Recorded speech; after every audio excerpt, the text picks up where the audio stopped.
মোৰ বয়স 55 বছৰ শৈশৱত জ্যোতি বিষ্ণুৰ গান শুনিছিলোঁ যৌৱনত ভূপেন হাজৰিকাৰ কণ্ঠস্বৰে আমাক আলোড়িত কৰি ৰাখিছিল আৰু 55 বছৰ বয়সত প্ৰায় ক'ব গ'লে 40 বছৰ বয়সৰ পৰা যোৱা 15টা 20টা বৰ্ষত জুবিন গাৰ্গৰ গীতে আমাক আলোড়িত কৰি ৰাখিছে মই বিশ্বাস কৰোঁ জ্যোতি বিষ্ণু যেনেকৈ অসমৰ জাতীয় জীৱনৰ সম্পদ ভূপেন হাজৰিকা যেনেকৈ আমাৰ জাতীয় জীৱনৰ সম্পদ জুবিন গাৰ্গ আমাৰ জাতীয় জীৱনৰ সম্পদ জুবিনৰ সৃষ্টিশীল প্ৰতিভা মই কাৰো লগত কাকো তুলনা কৰিব নাযাওঁ কিন্তু আজিৰ প্ৰজন্ম বা আজিৰ সময়ত জুবিন হৈছে অসমৰ অসমীয়া জাতিৰ শ্ৰেষ্ঠতম সম্পদ তাত মোৰ কোনো সন্দেহ নাই জুবিন গাৰ্গৰ লগত পাৰ্থক্যই থাকে জুবিন গাৰ্গৰ লগত কেতিয়াবা কথা বতৰাত আমাৰ মিল নাথাকে আদৰ্শৰ মাজতো পাৰ্থক্য থাকে কিন্তু তাৰ মাজতো দ্বিধাহীনভাৱে মই স্বীকাৰ কৰিম যে আজিৰ প্ৰজন্মৰ বাবে জুবিন গাৰ্গ এক সৰ্বশ্ৰেষ্ঠ উপহাৰ আৰু জুবিনে বৰগীতটো আমাক আধ্যাত্মিকতা দিয়ে মনত যেতিয়া দুখ আৰু বেদনাৰে মনটো পৰিপূৰ্ণ হৈ থাকে জুবিনৰ গানে আমাৰ বাবে সাৰথি হৈ পৰে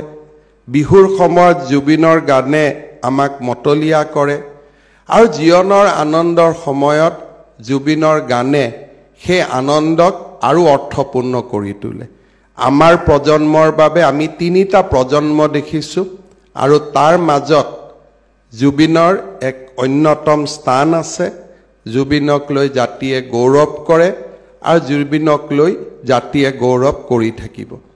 জুবিনৰ সৃষ্টিশীল প্ৰতিভা একেধৰণে গান লিখে গান গায় গান সুৰ কৰে সিনেমাত স্ক্ৰিপ্ট লিখাৰ পৰা সিনেমাক পৰিচালনা কৰাৰ পৰা সিনেমাক প্ৰযোজনা কৰাৰ পৰা আৰু দুখীয়া মানুহৰ দুখত জুবিনৰ অন্তৰে কান্দাৰ পৰা আমাৰ মানুহৰ সুখ শান্তি আৰু অসমৰ বাবে জুবিনৰ এক ক'ব গ'লে যি একাত্মতা হি আমাক আকৃষ্ট কৰে আজিৰ অনুষ্ঠানত মই জুবিন গাৰ্গক ধন্যবাদ জনাব নাযাওঁ মই নিউজ লাইভ পৰিয়ালক ধন্যবাদ জনাইছোঁ জুবিন গাৰ্গক সৰ্বশ্ৰেষ্ঠ অসমীয়া সন্মানেৰে সন্মানিত কৰাৰ বাবে পাৰ্থক্য এটাই মই ভাবোঁ যে জুবিন 2023ৰ সৰ্বশ্ৰেষ্ঠ অসমীয়া নহয় জুবিন আজিৰ প্ৰজন্মৰ সৰ্বশ্ৰেষ্ঠ অসমীয়াসকলৰ মাজত এজন অন্যতম মই জুবিনক দীৰ্ঘ জীৱন জুবিনৰ বাবে কামনা কৰিছোঁ যেতিয়া ক্ৰিয়েটিভিটি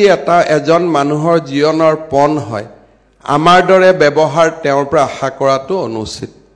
কেতিয়াবা জুবিনৰ ব্যৱহাৰ জুবিনৰ কথা বতৰাই মানুহক কয় যে জুবিনে এইটো কিয় কৰিছে আমি নকৰা কাম জুবিনে কৰিব কাৰণ জুবিন শিল্পী ভূপেন হাজৰিকাৰ জীৱনক প্ৰশ্ন আমি এই কাৰণে কৰিব নোৱাৰো because he was guided by creativity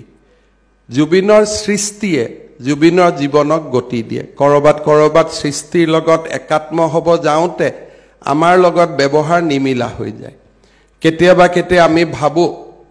যে ভগৱান শিৱই কিয় ভাং খায় কিন্তু এইটো আমি বুজি নাপাওঁ যে অমৃত মন্থনত ভগৱান শিৱই বিষ পান কৰাৰো সাহস ৰাখে যিটো আমাৰ নাই যেতিয়া আমি নিজৰ লগত তুলনা কৰোঁ কোনোবা এজন মানুহক বেলেগ লাগে কিন্তু আমি বুজি পাব লাগিব যে সেই মানুহজন আমি নহয় আমাতকৈ সেই মানুহজন অলপমান বেলেগ মই উচ্চ নিচ্চ ক'ব নাযাওঁ কিন্তু আমাতকৈ পৃথক বহল পৃথিৱীৰ পৰা পৃথক মোৰ ব্যৱহাৰ আৰু জুবিনৰ ব্যৱহাৰ স্বাভাৱিকভাৱে একে হ'ব নোৱাৰে তাক আমি ভালো পাব নালাগে বা তাক আমি সমালোচনা কৰাৰ প্ৰয়োজন নাই জুবিনৰ প্ৰতিভা আমাৰ সম্পদ জুবিনৰ সৃষ্টি আমাৰ সম্পদ জুবিনৰ গান আমাৰ সম্পদ জুবিনৰ গানে বহু দিনলৈ অসমীয়াক আলোড়িত কৰি ৰাখিব জুবিনৰ গানে অসমীয়াক বহু দিনলৈ প্ৰেৰণা যোগাই যাব জুবিনৰ গান অসমীয়া জাতিৰ বাবে সাহস হৈ থাকক জুবিনৰ গান